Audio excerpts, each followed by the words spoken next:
Let me share some information with you now about military culture and the military lifestyle. With very few exceptions, people don't join the service for the money. The money's not very good. There are some benefits, of course, and some people may initially join for money or benefits, but they certainly don't stick around in the service for those things. The military is a special calling. Nobody joins the military without realizing that, because being in the military means that you go where they tell you to go, with or without your family, under conditions that are sometimes quite hazardous. You also agree that you're willing to give up your life for your country, which truly makes it a unique calling. Words really can't adequately express what it means to be in the military, be a part of that brotherhood and sisterhood.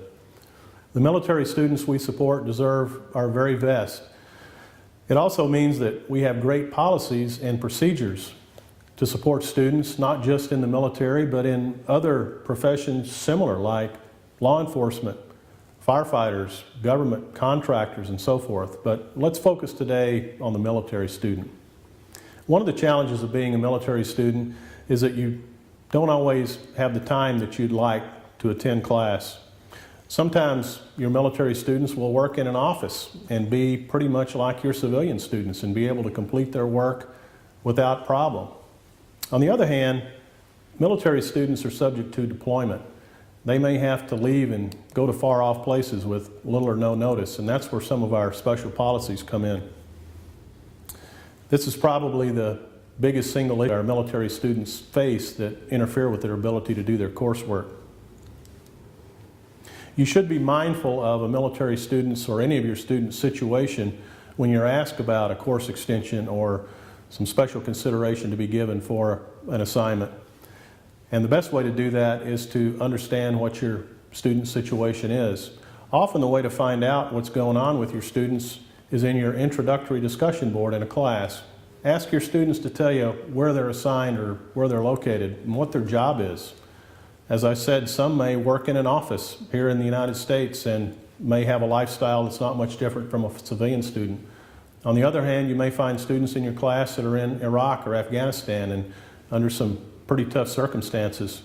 It's also very interesting, and sharing the location of your different students with each other can build camaraderie in the class. I remember once I taught a class with 10 students that were located in 8 different countries, which made for some interesting conversations. Deployments, both long-term and short-term, are those unique military things that cause problems. So let's talk about those for a bit. Generally speaking, military students are not asked to deploy on extremely short notice. It does happen, and you should understand that. But generally speaking, military students who are told to deploy know several weeks in advance of their deployment, and they'll have deployment orders. Just like we talked about for military students who have to go perform temporary duty somewhere, there will be orders associated with a deployment, and you're free to ask for a copy of those orders if a student asks you for a course extension or some special assignment considerations. And if a military student knows that he's going to be deployed before he registers for a course, then it's on him to get the coursework done on time. If you're in doubt, as I said, ask for a copy of the deployment orders, and it will tell you when the student received the orders and when the deployment is to take place. You may have students that are in combat situations, and of course that's about as extreme as it gets. And you should understand that your student is in that situation and be as lenient as you can with them on your policies regarding logging in and getting their work done. Understand, of course, that if the student's in a combat situation and is signed up for your class, he or she expects that she'll be able to complete the demands of that class, or they wouldn't have signed up in the first place. Again, the best answer in most situations, talk to the student, find out where they are, what the situation is. If you have questions about the validity of something, you're free to ask for a copy of their orders, which will come from somebody with the authority to give them those orders. And you can certainly ask around to the staff and faculty here at APUS who have experience in these things. The key is to be fair, and you as a faculty member have the authority to grant 2 30-day extensions on your own based on the information that the student provides, which is pretty lenient.